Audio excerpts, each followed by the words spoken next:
우리가 가진 믿음은 단지 이 세상을 잘 사는데 필요한 것은 아닙니다. 물론 우리가 좀 더 윤리적이고 좀 더 도덕적으로 또 우리가 뭔가 선하고 가치 있는 일을 하면서 살아가는 것, 이건 우리가 믿음을 가진 자들이기 때문에 가능한 일이라고 생각합니다. 그러나 우리가 믿는 이 믿음이 이 세상을 좀 더 잘 살게 하는 믿음 정도라면 그 믿음이 세상에 있는 다른 믿음과 무엇이 차이가 나겠습니까? 우리가 믿는 이 기독교의 신앙을 일컬어 부활의 종교, 그렇게 얘기합니다. 만약 우리의 믿음에서 부활을 빼버린다면 아무것도 남지 않은 빈 껍데기의 믿음이 될 것입니다. 이렇게 표현을 해도 괜찮을지 모르겠습니다만은 여러분, 앙코 없는 찐빵이라는 얘기 들어보셨습니까? 아마 이게 청년들은 잘 이해가 안 되시겠죠. 네. 그러면 소시지 없는 핫도그는 이해가 되십니까?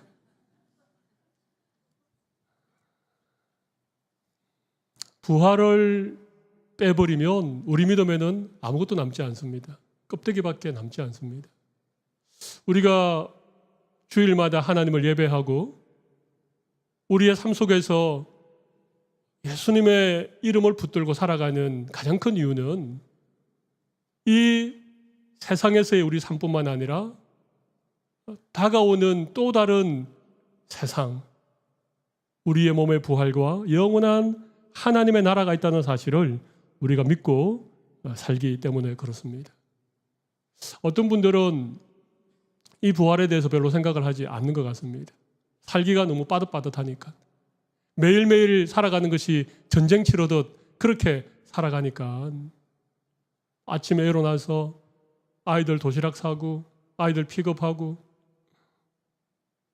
이런저런 바쁜 일들 처리하다 보면 하루가 훌쩍 지나버리는, 그래서 영원에 대한 그런 생각도 없고 부활에 대한 소망도 없이 살아가는 경우들이 참 많이 있는 것 같습니다. 오늘 본문에 등장하는 사두개인이라고 하는 사람들도 마찬가지였습니다. 사두개인, 좀 낯선 이름이죠.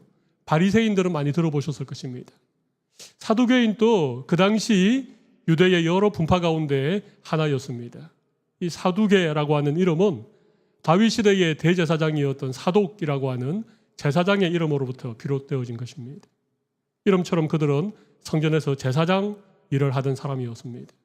그 당시 제사장들은 굉장히 종교적으로 기득권자들이었습니다. 권리를 많이 가지고 있었고 모든 이스라엘 사람들은 절기 때마다 성전에 올라와야 됐고 또 제사를 많이 드렸기 때문에 그 성전에서 나오는 수익이 상당했습니다. 사두개인들은 부자였습니다.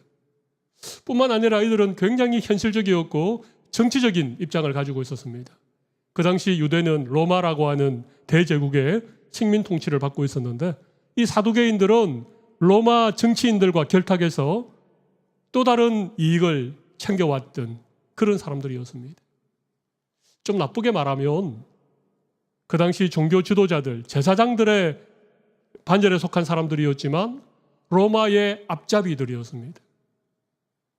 여러분, 우리나라가 일본 강점기 때 일본의 앞잡이들이 많았지요. 일본 사람들보다는 조선 사람인데 같은 동족인데 일제의 앞잡이들이 훨씬 우리 동족을 괴롭혔던 그런 사람들이었습니다.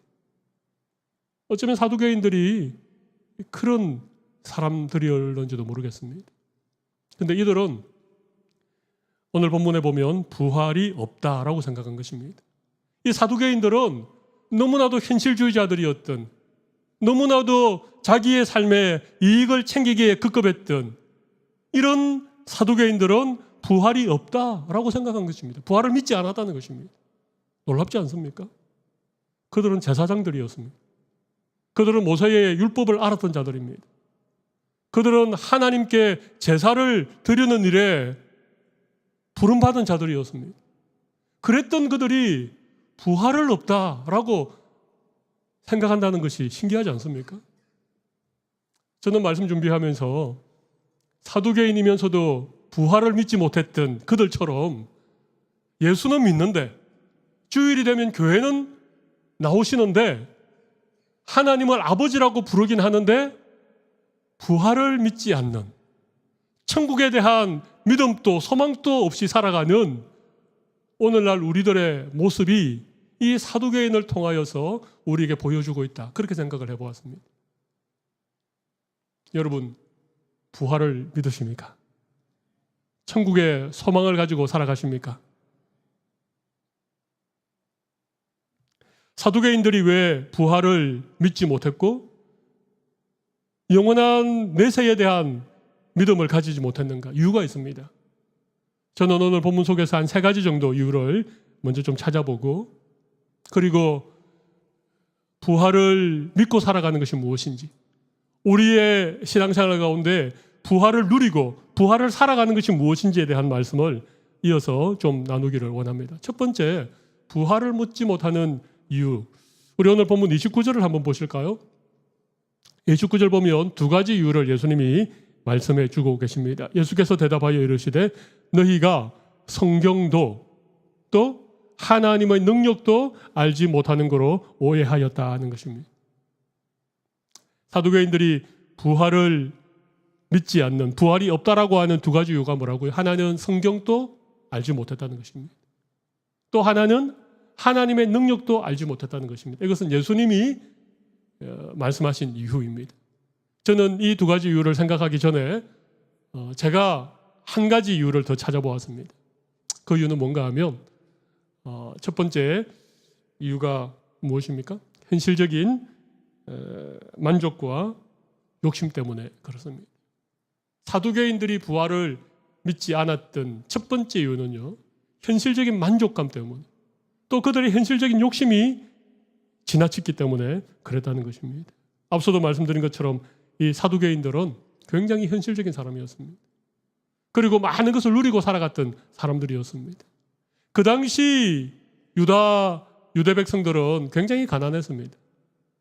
식민 통치를 받고 있었기 때문에 하루의 끼니를 이어가는 것이 쉽지 않은 그런 삶을 살아가던 그 당시에 이 사두개인들은요, 지나친 부를 누리고 지나친 권력을 소유하고 있었습니다. 잘 살았습니다. 그러다 보니까 자기의 현실의 삶에 만족하고 더 많은 것들을 채우려고 하는 그런 욕심들이 끝이 없었기 때문에 이들은 부활에 대해서 생각할 이유가 없었던 것입니다. 이 세상이 너무 좋으니까 저 영원한 세상에 대하여서 소망을 가질 이유가 전혀 없었던 것입니다. 그런데 이 사두개인들이 한 가지 알지 못했던 것이 있습니다. 그게 뭐겠습니까? 인생은 나그네라는 것입니다. 이 땅에서의 삶이 영원하지 않다는 것입니다. 한순간 지나가는 밤의 한 경점과도 같은, 밤에 점 하나 찍는 것과도 같은 그 짧은 인생이라는 사실을 사두개인들은 미처 깨닫지 못했다는 것입니다. 그들이 누리는 이 행복한 삶이, 이 풍요로운 생활이 영원토록 계속되리라고 그들은 착각했다는 것입니다. 제가 시편 말씀 가운데 참 좋아하고 자주 묵상하는 말씀이 있습니다. 시편 103편 말씀인데요, 시편 103편 15절 이하에 이런 말씀이 있습니다. 인생은 그날이 풀과 같으며 그 영화가 들의 꽃과 같도다. 뭔가 이렇게 좀 마음에 확 와닿지 않습니까? 인생은 그날이 풀과 같으며 그 영화가 들의 꽃과 같도다. 그것은 16절 바람이 지나가면 없어지나니 그 있던 자리도 다시 알지 못하거니요. 바람이 불면 시들어 버린다는 것입니다. 심지어 그 풀이 피었던 자리, 그 꽃이 피었던 자리조차 알지 못한다는 것입니다. 그러나 17절 여호와의 인자하심은 자기를 경외하는 자에게 영원부터 영원까지 이르며 그의 의는 자손의 자손에게 이르리니. 여호와의 인자하심은 영원하다는 것입니다. 우리 18절은 같이 한번 읽어볼까요? 곧 그의 언약을 지키고 그의 법도를 기억하여 행하는 자에게로다. 그렇습니다. 우리의 인생이 들의 풀과 같고 그 영화는 그 풀의 꽃과 같다는 것입니다. 바람이 지나가면 흔적 없이 사라져버리는 것. 그것이 우리의 인생이죠. 나그네 인생입니다. 저는 이곳 뉴질랜드에 와서 살면서 참 제가 늘 이렇게 실감하는 것이 있습니다. 그것이 인생은 나그네군요. 이방인으로 살아가는 삶이 무엇인가. 그래서 제가 여기를 오길 참 잘했다 싶습니다. 제가 한국에서 계속 살았으면 인생이 나그네라고 하는, 우리의 영원한 본향이 천국이라고 하는 사실을 자주 잊어버렸을 텐데, 이곳에 살다 보니까 하루에도 몇 번씩 이 땅은 나그네 인생이구나, 나에게 돌아갈 본향이 있구나, 그런 생각이 늘 드는 거예요. 사두개인들은 그 사실을 잊어버리고 살았습니다. 여러분은 어떻습니까? 여러분은 인생이 나그네라고 하는 사실을 아십니까? 이 땅에서 잠깐의 우리의 삶이 끝나면 부활이 있고 영원한 하나님의 나라가 펼쳐진다는 사실을 여러분 잊지 않습니까?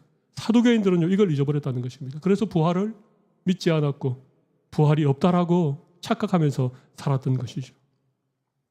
만약 부활이 없다면 사도 바울은 이렇게 얘기하고 있습니다. 고린도전서 15장 19절에 있는 말씀을 한번 보여주실까요?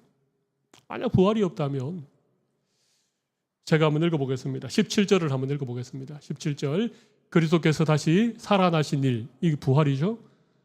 살아나신 일이 없으면 너희의 믿음도 헛되고 너희가 여전히 죄 가운데 있을 것이요. 18절, 또한 그리스도 안에서 잠자는 자도 망하였으리니. 우리 19절은 같이 읽어보겠습니다. 만일 그리스도 안에서 우리가 바라는 것이 다만 이 세상 삶뿐이면 모든 사람 가운데 우리가 더욱 불쌍한 자이리라. 그렇습니다. 부활이 없다면, 우리가 바라는 것이 이 세상뿐이라면 우리는 모든 사람 가운데 가장 불쌍한 사람이 되고 말 것이라고 하는 것입니다. 우리가 예수 믿기 때문에, 하나님의 말씀을 우리가 의지하고 살아가기 때문에, 살아계신 하나님이 나의 하나님이시고 그 하나님이 나를 잘 아시고 늘 나와 함께 계신다는 그 사실 때문에 때로는 우리가 힘이 되고 용기를 얻을 수도 있지만, 때로는 세상 살아가면서 불편한 것이 얼마나 많습니까? 내 욕심을 채우는 그런 일에도 양심에 좀 찔림을 얻고, 남들에게 좀 나쁜 마음을 가지는 것도, 그것도 또 쉽지 않고, 그죠? 내가 출세하고 성공하기 위해서 다른 사람도 적당하게 이용하고, 때로는 거짓말도 하고, 이렇게 다 세상 사람들이 살아가는데, 왠지 우리에게는 조금이라도 그런 부분들이 있으면 하나님의 말씀에서 형제를 미워하기만 해도 살인한 자니라, 이런 말씀 들을 때마다 얼마나 우리가 힘듭니까? 예수 안 믿었으면 하고 싶은 것 좀 마음대로 하고, 그죠? 좀 죄도 지어보고 세상의 쾌락도 누려볼 텐데, 괜히 예수 믿어가지고, 괜히 성경 말씀을 배워가지고 우리가 얼마나 힘든지 모릅니다. 그런 우리에게 부활이 없다면, 그런 우리들에게 그냥 이 세상에서 예수 믿고 좀 윤리적이고 좀 다른 사람보다도 선하고 좀 힘들 때 하나님께 도움을 받는 정도로 사는 그것이 우리 믿음의 전부라면, 사도 바울은 이렇게 얘기합니다. 모든 사람 가운데 너희가 가장 불쌍한 사람들이다.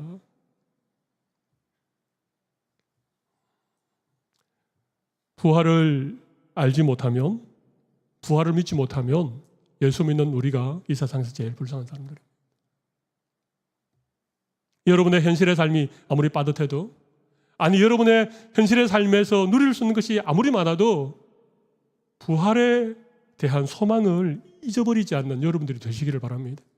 부활을 늘 기억하고 그 부활의 소망과 그 영광에 대하여서 늘 우리의 마음에 사모하고 기다리고, 그것 때문에 가슴 두근거릴 수 있는 여러분들이 되시면 참 좋겠습니다. 또 한 가지 이유가 있습니다. 두 번째 이유는 예수님께서 하셨던 말씀처럼 말씀에 대해 무지했기 때문에 그렇습니다. 바리새인, 이 사두개인들은요, 말씀에 대해서 무지했습니다. 그들은 모세오경을 믿었습니다. 그들은 율법을 읽고 연구했던 자들입니다만은 말씀에 대해서 무지했습니다. 오늘 그들은 이런 얘기를 하죠. 신명기 25장에 보면 계대 결혼이라고 하는 게 있습니다. 좀 어려운 얘기인데요. 하나님이 이스라엘 백성들에게 기업을 주셨고 그 기업이 자손 대대로 잘 이어질 수 있도록 후사가 없는, 상속을 할 만한 자녀가 없는 그런 가정을 위해서 이 형사치수, 계대결혼이라고 하는 것을 허락을 하셨습니다. 오늘 이 사두개인이 예수님에게 던졌던 질문, 한 집에 아들 7이 있는데 첫째가 결혼하고 후사가 없이, 상속사가 없이 죽었는데 둘째가 형수와 결혼을 한 거예요. 결혼한 이유는 계대결혼 때문에 그렇습니다. 예. 그래서 둘째가 결혼하여 낳은 첫 아들은 형님의 자녀가 되고 그 형님의 기업을 계승하는 상속자가 되는 것이죠. 그런 결혼의 제도가 있었습니다. 그런데 공교롭게도 7명의 아들과 이 한 여인이 다 결혼을 하는 것입니다. 그리고 이 여인도 죽었습니다. 나중에 부활을 하게 되면 이 여인이 누구의 아내가 될 것인가? 이게 사두개인이 예수님에게 던진 질문입니다. 굉장히 어려운 질문이죠. 이렇게 질문을 던진 이유가 있습니다. 왜냐하면 사두개인의 생활의 기반은 성전이죠. 근데 예수님이 성전에 들어오셔서 막 장사하는 사람들을 쫓아내시고 판을 뒤집어 엎으시고 이 성전을 헐라 내가 사흘 만에 다시 지으리라. 그러니까 사두개인들은 예수님 때문에 위협을 받은 것입니다. 어떻게 하든지 예수님을 궁지로 몰고 예수님을 제거해야만이 성전이 보호되고 자기의 생활의 터전이 보호되기 때문에 지금 예수님에게 굉장히 난처한 질문을 던진 것이죠. 여러분, 이것은 성경의 한 구절을 이용해서 예수님을 난처하게 만들고 그로 말미암아 자기가 어떤 이익을 취하려고 하는, 정말 하나님의 말씀을 굉장히 잘못 이해하고 굉장히 잘못 활용하는 대표적인 예가 지금 이 사두개인들이 신명기 25장 5절 이하에 나와 있는 이 계대결혼을 가지고 예수님에게 질문한 것입니다. 근데 더 중요한 것은요, 이들은 이 말씀의 참 의미를 깨닫지 못했던 것입니다. 이 얘기가 부활했을 때에 이 여인이 누구의 아내가 되겠습니까? 그게 관한 얘기입니까? 하나님이 이스라엘 백성들을 사랑하시고 그들에게 주신 기업이 잘 보존되어질 수 있도록 제도적으로 그렇게 보완해 놓은 이 말씀을 정말 오해했던 것이죠. 그리고 또 한 가지 중요한 사실을 이들은 간과했습니다. 부활할 때 입는 몸에 대해서 우리 예수님께서는 이렇게 말씀하십니다. 부활 때에는 장가도 아니 가고, 30절이죠. 시집도 아니 가고, 그 다음 뭡니까? 하늘에 있는 천사들과 같으리라. 그렇게 말씀하신 것입니다. 우리가 부활 때 입을 몸은요, 우리가 이 땅에서 살아갈 동안 지니고 있던 우리의 육신과는 다른 것입니다. 천사들과 같아진다는 것입니다. 우리 예수님께서 부활하신 우리 예수님의 부활이 우리 모든 믿는 사람들의 부활의 첫 열매입니다. 첫 열매라고 하는 것은 그 열매를 보면 그 다음에 어떤 열매가 맺힐지를 짐작하고 알 수 있다는 것이죠. 그래서 예수님의 부활하신 모습을 우리가 잘 이렇게 묵상하고 그 말씀을 알아보면 우리도 장차 어떤 몸으로 부활하는지에 대해서 우리가 알 수 있습니다. 예수님께서 부활하신 것은 이렇게 설명드릴 수 있습니다. 연속성과 불연속성이 있었다. 좀 어려운 얘기죠. 이 얘기는 무슨 얘기인가 하면 예수님이 사흘 만에 부활하셨을 때 예수님이 변화된 모습으로 부활하셨습니다. 그래서 새벽에 예수님을 찾아갔던 여인들, 이 여인들은 예수님을 정말 사랑했던 여인들 아닙니까? 예수님 가까이에서 3년을 모셨던 이 여인들인데 부활하신 예수님을 여인들이 알아봤습니까? 알아보지 못했습니까?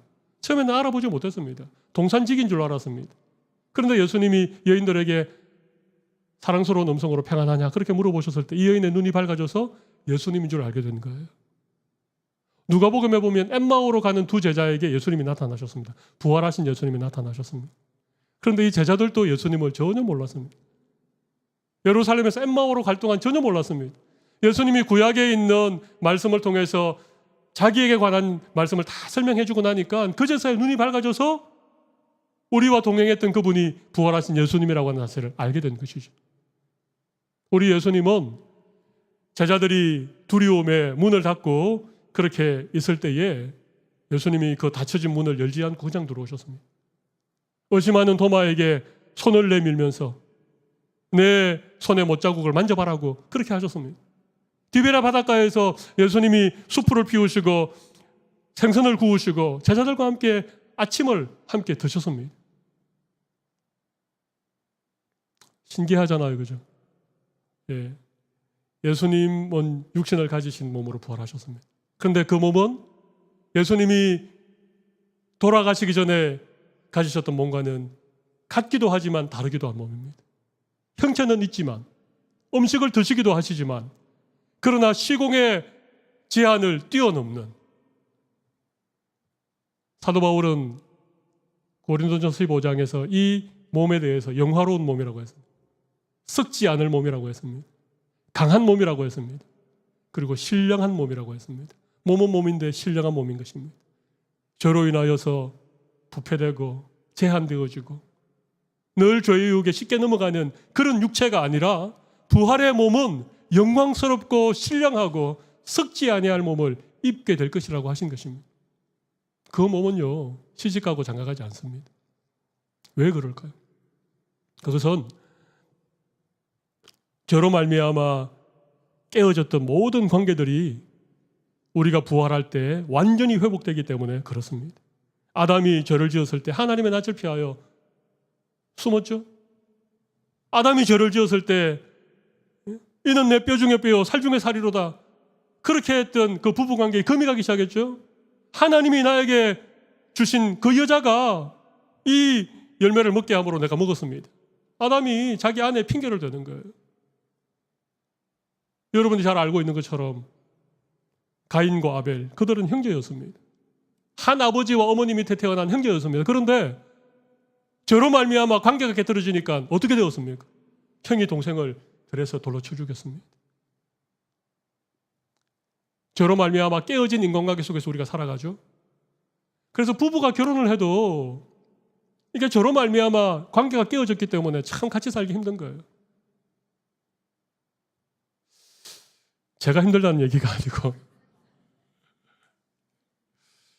제가 해명을 하고 넘어가야 되겠습니다. 힘드시죠? 부부관계도 힘들고 부모 자식 간에도 힘들고. 그래서 어쩌든지 뭐 부부라든지 부모 자식이라든지 또 형제라든지 친척이라든지, 그것도 안 되면 고교 동창이라든지 같은 동향이라든지, 어쨌든 우리는 관계를 만들면서 살아가는데, 그러나 그 관계가 계속 깨트려지잖아요. 그러나 우리가 부활할 때, 우리가 부활의 몸을 입을 때에는요, 모든 것이 회복되어집니다. 모든 깨어진 관계들이 완전히 하나의 그런 관계로 회복이 되어집니다.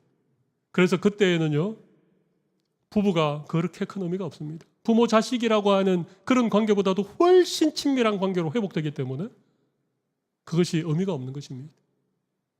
우리가 부활한 몸을 입을 때 부부였던 관계가 알 수 있을까요? 알 수 없을까요? 궁금하죠? 천국 가면 부모님을 알아볼 수 있을까요? 알아볼 수 없을까요? 연속성이 있고 불연속성이 있다고 제가 말씀드렸습니다. 알 수 있습니다. 예. 그러나 내 어머니였던 그분이 천국 가면 육신의 어머니와의 관계 속에서 가졌던 그 친밀함보다도 훨씬 완벽한 그런 친밀함으로 그분을 뵙게 되는 것입니다. 부부도 그렇고 형제도 그렇고.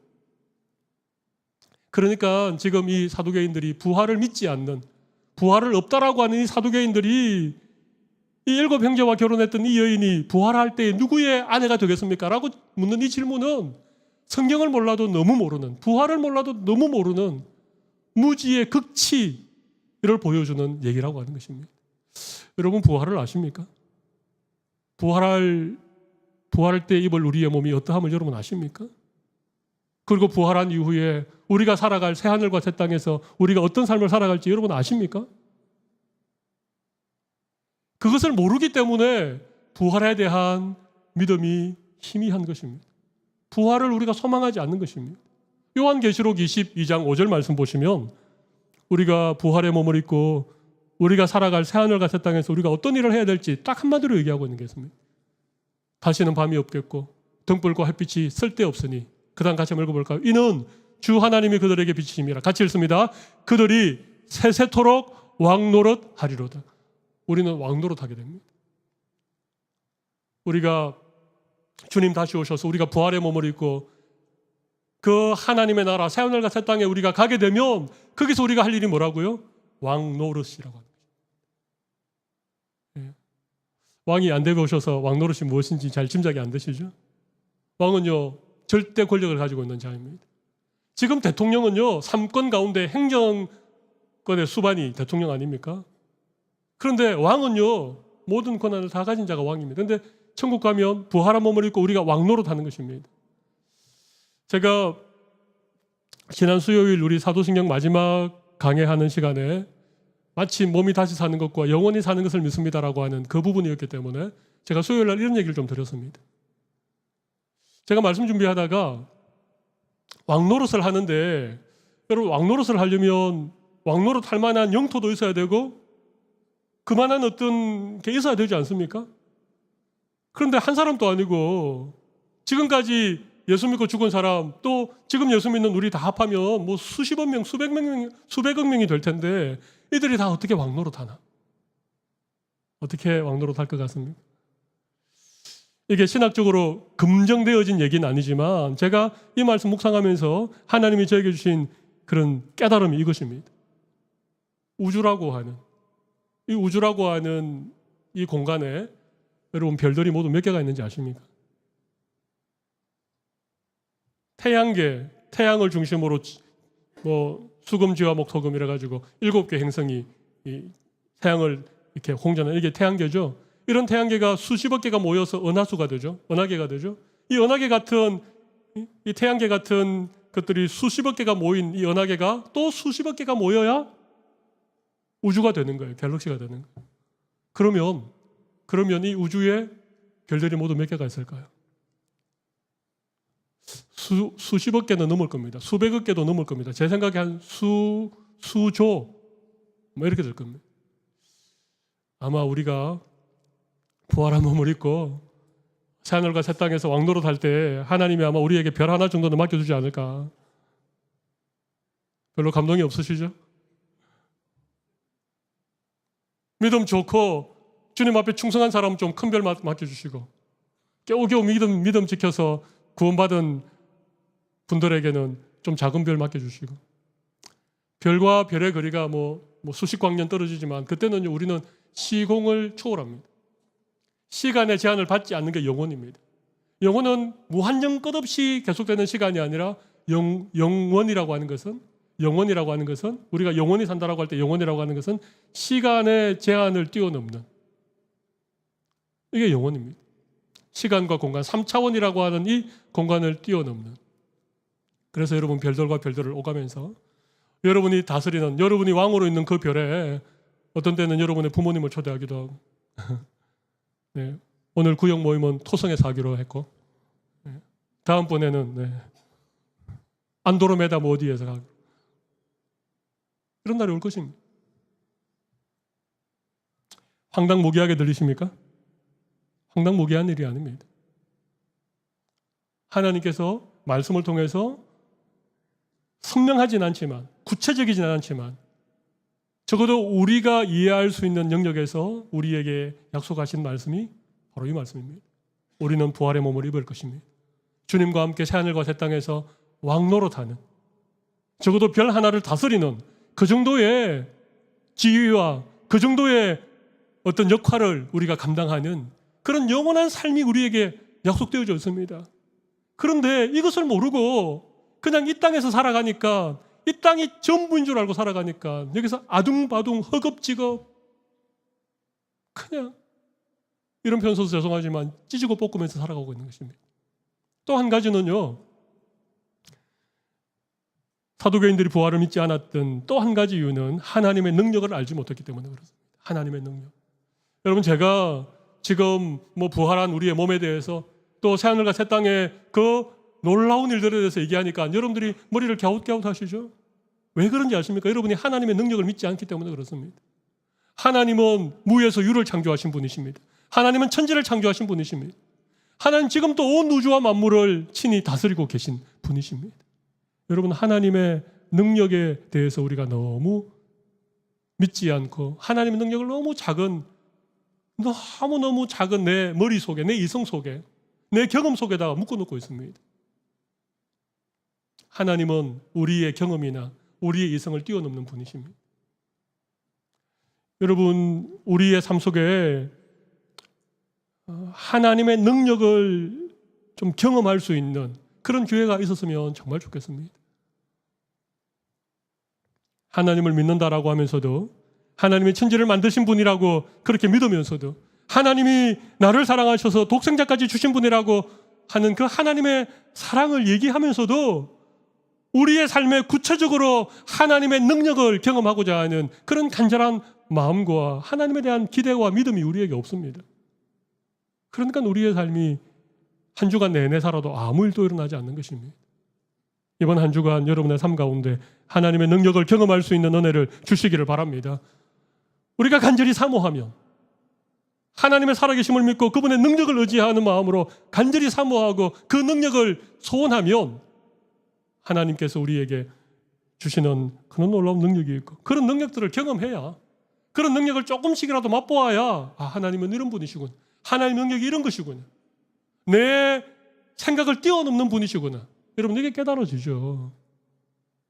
사두개인들은요 그렇게 하지 않았다는 것입니다.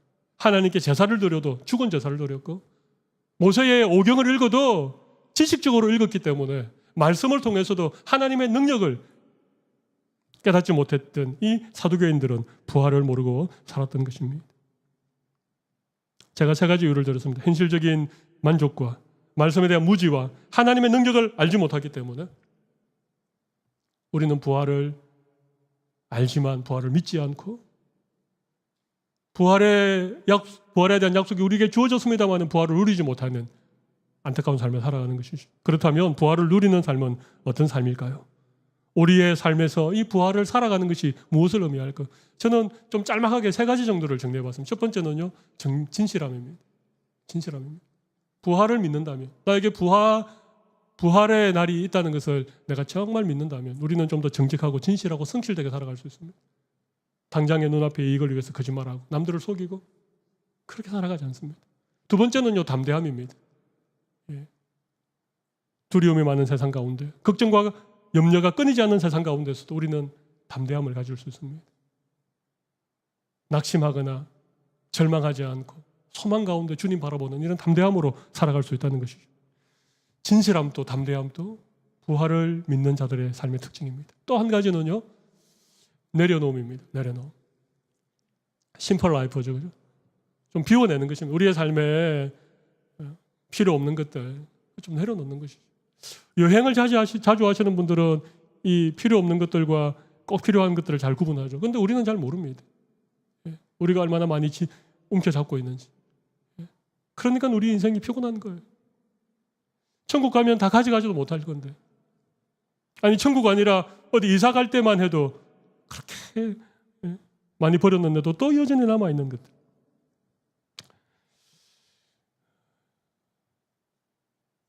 부활을 믿는다면, 우리에게 부활의 날이 있다는 사실을 알고 있다면 우리는 좀 이 세상에서 많은 것들 내려놓을 수 있습니다.